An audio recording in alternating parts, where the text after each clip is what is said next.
नमस्कार दोस्तों, जैसी टेक में आप सबका हार्दिक स्वागत है। दोस्तों, इस वीडियो में हम मार्केट पर तो चर्चा करेंगे। कुछ एक पिछले वीडियो पे ना कमेंट्स थे, मुझे लगता है 2 या 3 कमेंट्स हैं जिन पर मैं जवाब भी देना चाहूँगा, अपना क्लैरिफिकेशन भी देना चाहूँगा। और वैसे तो मैंने उनको आंसर दे दिया है, पर फिर भी एक बार को देना चाहूँगा, उससे काफ़ी चीज़ें और भी क्लैरिटी मिलेगी। यूएस प्रेसिडेंट का जो आपको पता है दौरा था चीन का, यूएस चाइना समिट हो रहा था और वो अब ख़त्म हो गया है, समाप्त हो गया है। वहाँ से क्या निकला, क्या वो खोदा पहाड़ निकला चूहिया था, या फिर कुछ वाकई में ही वहाँ से कुछ निकल के आया है, उस पर भी बात करेंगे। यूएस ईरान पर अभी क्या कुछ हो सकता है उस पर भी हम चर्चा करेंगे, और उसके असर पर उसका असर क्या पड़ सकता है बीएससी सेंसेक्स पर, खास करके वहाँ पर भी हम चर्चा करने वाले हैं। सबसे पहले तो ये जान लीजिए कि रुपी जो है शुक्रवार को रिकॉर्ड लो हिट किया है, 96.14, 96.14 अगेंस्ट दी डॉलर। डॉलर के अगेंस्ट, मतलब बद से बदतर हालात होते जा रहे हैं रुपए के, बद से बदतर हालात होते जा रहे हैं रुपए के। और मैं देख रहा था कल शाम को कि हमारे से ज़्यादा कोई भी और ज़्यादा कोई ऐसी करेंसी है जो हमारे से भी ज़्यादा परफॉर्म नॉन परफॉर्मिंग हो, तो मुझे तो शायद कोई आसपास वाली भी नहीं मिले। मतलब इवन पाकिस्तान और बांग्लादेश की भी जो करेंसीज हैं वो भी ऐसी बद से बदतर हालात में, मतलब उनके हालात तो ख़राब है नो डाउट, बट ऐसी बदतर हालात में नहीं है जो हमारे हो रहे हैं आजकल। बहुत लोग अब इस पर मुझे ट्रॉल करेंगे, बिल्कुल कीजिएगा, कोई दिक्कत नहीं है साहब।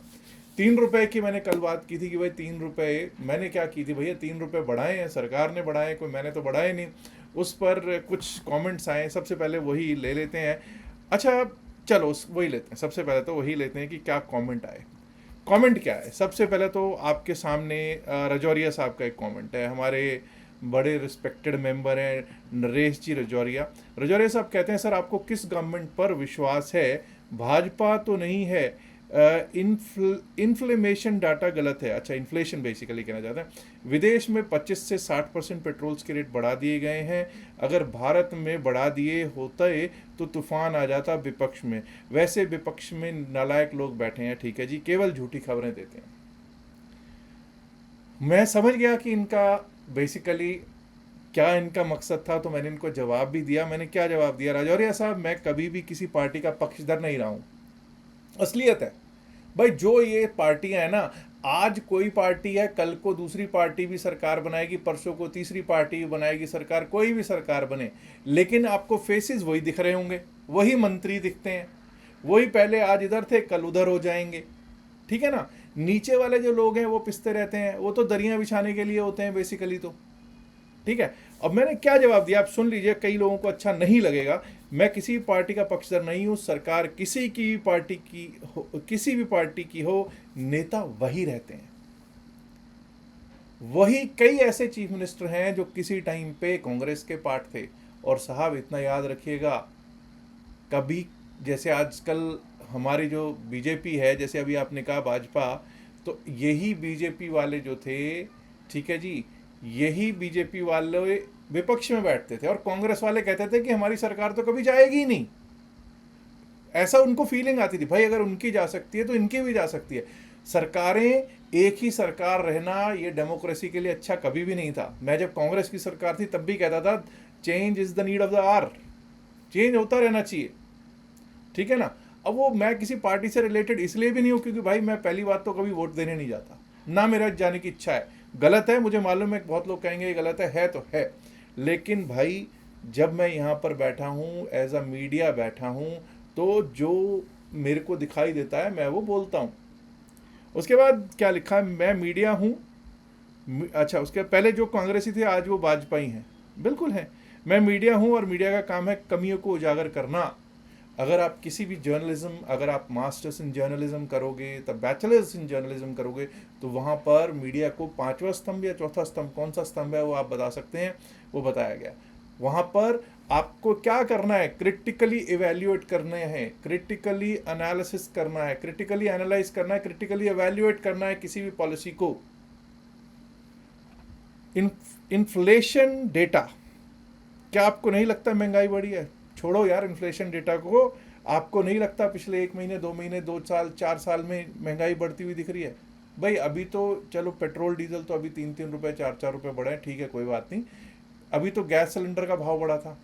आप जोमेटो पर भी या स्विगी पर जाओगे, जो दाल शायद 250-300 रुपए पर प्लेट मिलती थी कई रेस्टोरेंट्स में, अभी वो मैं कुछ दिन पहले देख रहा था 450 450 रुपए की प्लेट हो गई है वो। तो हर जगह इम्पैक्ट आया है, गरीब की थाली पे भी इम्पैक्ट आया है, हर बंदे की थाली पे इम्पैक्ट आया है। ठीक है जी। आगे क्या लिखा है जी, पेट्रोल डीजल के दाम की अगर बात की जाए तो यकीन मानिए जब क्रूड $60 था, ठीक है जी, $60 भी तो था ना कभी, तब तो इस सरकार ने कोई लाभ ऐसा आम आदमी को दिया क्या? हम लोगों को कोई लाभ दिया था? हम तो भाई पेट्रोल इसी रेट पे भरवा रहे थे। आज अगर ये $100 चला गया तो अब मतलब तो दिक्कत हो गई। मुझे याद है कि एक बाबा जी होते थे, है मतलब बाबा जी, ठीक है, वो आजकल खैर योग से ज़्यादा बिजनेस करते हैं। वो कभी कहते थे कि पता नहीं कितने का पेट्रोल हो जाएगा, कितने रुपए में डीजल पेट्रोल मिलेगा। और रूस से भी अभी पीछे हमें सस्ता तेल मिल रहा था ना। उसका बेनिफिट क्या किसी पब्लिक को मिला? बताइए, जनरल पब्लिक को किसी को मिला हो तो? आज भी अगर आप अन्य देशों के मुकाबले तेल की कीमत जो है वो ज़्यादा दे रहे हैं। चेक कीजिएगा कि जिस देश को हम तेल दे रहे हैं, हमारे पड़ोस में एक मुल्क है, एक नहीं दो दो तीन तीन मुल्क हैं जिनको हमारे यहाँ से तेल जाता है और वहाँ पे सस्ता मिलता है। अगर कोई मेरा बिहार का साथी यहाँ पे बैठा हो जो बॉर्डर पे हो, तो वो बता सकता है कि किस तरह से उनके बिल्कुल साथ वाले देश से तेल लेकर लोग आते हैं, तेल वहाँ डलवाने जाते हैं। क्यों? वही सस्ता है वहाँ पे। ऐसा नहीं होता है तो बता दीजिए मुझे। ठीक है जी। विपक्ष की बात कर लेते हैं। अब इस देश में समाप्त हो चुका है, वो अब किसी चीज़ में हाहाकार नहीं मचाता, बिल्कुल नहीं मचाता। विपक्ष आज ईडी से डरता है, लेकिन ईडी जो है सिर्फ इसलिए सरकार का हथियार नहीं है। ये पहली बार ऐसा नहीं है कि ईडी पहली बार किसी की सरकार का हथियार, ये हमेशा से रहा है। आज ईडी है, किसी टाइम पे सुप्रीम कोर्ट ने कहा था दैट सीबीआई इज द तोता। सीबीआई जो है रट्टू तोता है, सीबीआई सरकार के का केज्ड पैरट है, पिंजरे का तोता है, तो जो बुलवाते हैं बोलते हैं। और भाई कैसे कोई भूल सकता है पुरानी यादें किसी की? अगर मेरे से भी पुराने लोग हैं, मैं तो उतना, तब तो मैं पैदा भी नहीं हुआ था, इमरजेंसी कोई कैसे भूल सकता है? भाई इस देश ने बहुत कुछ देखा है। हालांकि ये मेरा सब्जेक्ट नहीं है, लेकिन रजौरिया साहब आपने टच करवाया, बड़ी अच्छी बात है।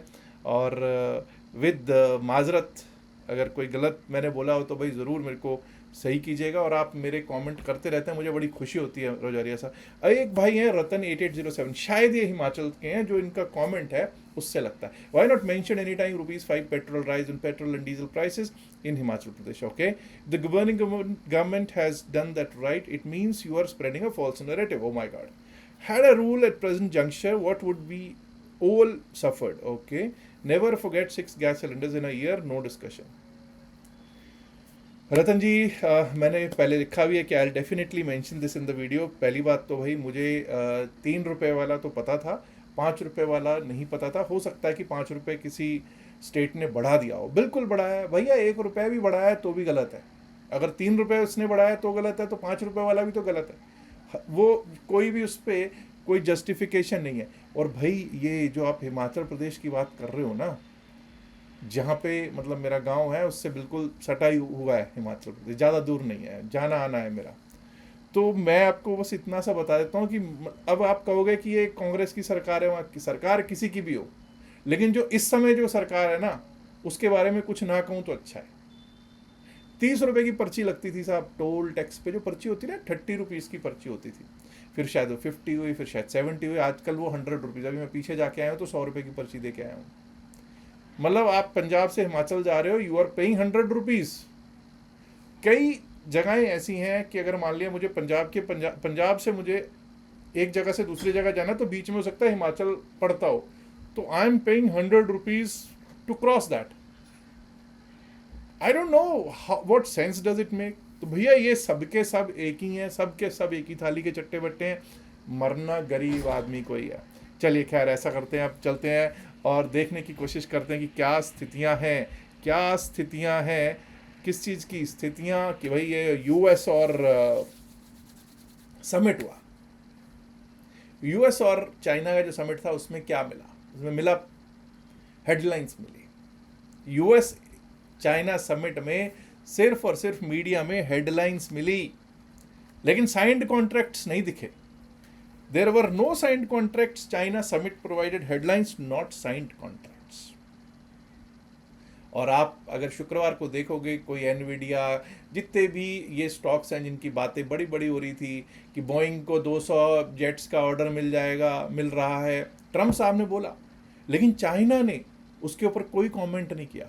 छोड़िए चाइना साहब, बोइंग कंपनी जिसको 200 जेट्स का अगर ऑर्डर मिल रहा था, ठीक है, उसका तरफ से तो कोई कमेंट आना चाहिए था, उसकी तरफ से तो कोई स्टेटमेंट आना चाहिए था। There is no statement from Boeing as well. Nvidia की बात कर लेते हैं। वो कहते हैं जी उनका एक कोई चिप है H200 चिप, उसको क्लियरेंस दे दिया चाइना ने। चाइना ने ऐसा कोई स्टेटमेंट नहीं दिया अभी तक, चाइना की तरफ से ऐसा कोई स्टेटमेंट नहीं आया, और इसीलिए शुक्रवार को आपने देखा कि मार्केट जो अमेरिकी बाजार है वो भी धराशायी होता हुआ आपको दिखाई पड़ा। अब दोस्तों, हम लोग बातें क्या क्या हो रही थी कि ट्रंप ने और चाइना ने ये किया, तो इसको यही कहेंगे कि खोदा पहाड़ निकला चूहिया, निकली चूहिया। बात कर लेते हैं कि किस तरह से मार्केट चल सकती है, खास करके बीएसई सेंसेक्स पर इस वीडियो में चर्चा करूंगा। सेंसेक्स पे जब हम बात करते हैं तो 75,237 75,237.99 पर क्लोजिंग होती हुई हमको दिखाई दी 75,237.99 पर। और जब हम देखते हैं तो हमको पता चलता है कि आईटी पैक के कुछ स्टॉक्स जैसे इन्फी, टेक महिंद्रा, पावर ग्रिड, अदानी पोर्ट्स, मारुति जैसे स्टॉक्स तेज चल रहे थे। भारतीय एयरटेल तो मतलब लिटरली यही हवा दे रहा था जो थोड़ी बहुत तेजी थी उसको। लेकिन दोस्तों, प्रॉब्लम कहाँ आ रही थी? प्रॉब्लम आ रही थी टाटा स्टील, नतीजों के बाद नतीजों का असर। इटर्नल, रिलायंस इंडस्ट्रीज भी लगभग 2% टूट रहा था, और ड्रैग करने में सबसे ज़्यादा अगर योगदान किसी का रहा है तो रिलायंस इंडस्ट्रीज़ का, state bank of India, Larsen Toubro जैसे स्टॉक्स का, बड़े स्टॉक्स का, और साथ में एचडीएफसी बैंक और आईसीआईसीआई बैंक भी लाल में ही क्लोज होते हुए दिखाई दिए हैं हमको शुक्रवार को। अब ज़रा हम लोग देख लेते हैं कि क्या स्थितियां हैं डेली टाइम फ्रेम पर। जब हम सेंसेक्स का चार्ट लगाते हैं तो हमको क्या देखने को मिलता है?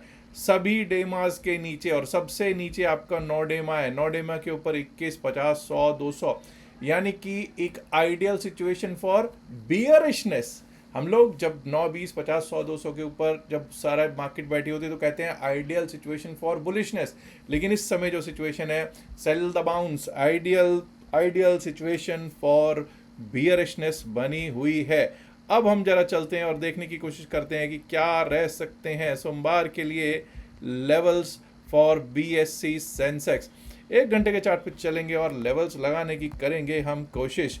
पहली बात तो ये याद रखिएगा कि भाई जब तक आप 75,500 के ऊपर नहीं जाएंगे, 75,500 के ऊपर जब तक हम नहीं जाएंगे, अपसाइड के बारे में नहीं सोचेंगे। सीधा है 75,500 के ऊपर ही हम अपसाइड के बारे में सोचेंगे। 75,500 के ऊपर अगर चलते हैं तो 75,670, 75,670, 75,670 पार किया तो एक बार को 75,870, 75,870 मत भूलिएगा। 75,870, 75,870 जो है वो शुक्रवार का हाई था। 75,870 क्रॉस हुआ तो 76,000, 76,011, 76,000, 76,011 का जो हमारा कॉल राइटर्स का जोन है उसको टेस्ट करते हुए हम देख पाएंगे। एंड माय डियर फ्रेंड्स, अगर वो भी पार होता है तो वहाँ से एक शॉर्ट कवरिंग मूव टुवर्ड्स 76,158, 76,158, और अगर वो पार हुआ तो हम लोगों को एक बार को 76,300 तक के लेवल, 76,300, 301 तक के लेवल्स दिखाई दे सकते हैं। ऑन द डाउन साइड देखिए 75,139 का लो है, 75,139 का लो है, कोई बहुत ज़्यादा नीचे नहीं है। जहाँ पर हम क्लोज हुए हैं उससे कोई ज़्यादा नीचे नहीं दिखाई पड़ रहा है। 75,139 अगर टूटता है तो 75,139 के नीचे हमारे लिए 75,008, 75,008, और 75,008 भी अगर टूटा तो दोस्तों समझ जाइएगा 74,790, 74,790, and below that we might be able to see 74,600, 622, 74,600, 622 तक के लेवल्स हमको बीएसई सेंसेक्स दिखाने में सक्षम होगा। अब दोस्तों ये हुई हमारी बात बीएसई सेंसेक्स के लेवल्स की। अब अगर आप ऊपर एक पट्टी चलती हुई देखेंगे तो आपको दिखाई दे रहा होगा कि एक हमने क्यूआर कोड लगा रखा है जिससे कि आप अपना डेल्टा एक्सचेंज में फ्री अकाउंट खोल सकते हैं। अकाउंट खोलने के बाद स्क्रीनशॉट ज़रूर शेयर कर दीजिएगा अपने पहले ट्रेड का, व्हाट्सएप नंबर जो दे रखा है, और उसके बाद आपको डाल लिया जाएगा व्हाट्सएप जो हमारा ग्रुप है उसमें डाल दिया जाएगा। टेलीग्राम चैनल अगर ज्वाइन करना हो तो नीचे दिए गए लिंक से, डिस्क्रिप्शन में दिए गए लिंक से, pin message of the video में दिए गए लिंक से आप ज्वाइन कर सकते हैं। याद रखिएगा दोस्तों, जो भी बातचीत इस वीडियो में की गई है सिर्फ और सिर्फ एकेडमिक पर्पस से की गई है। इसका बाय सेल की सलाह से कोई लेना देना नहीं है। बाय सेल की सलाह के लिए आप अपने फाइनेंशियल एडवाइजर से बात कर सकते हैं। उम्मीद करता हूँ, इल्तिजा करता हूँ, गुजारिश करता हूँ, रिक्वेस्ट करता हूँ कि इस वीडियो को लाइक कीजिएगा, शेयर कीजिएगा इस वीडियो को अपने दोस्तों के साथ ज़्यादा से ज़्यादा संख्या में। माय डियर फ्रेंड्स, अगर आपने अभी तक सब्सक्राइब नहीं किया इस चैनल को तो दोस्तों सब्सक्राइब करना तो बनता है ना। शुक्रिया, नमस्कार, धन्यवाद, good luck and bye bye.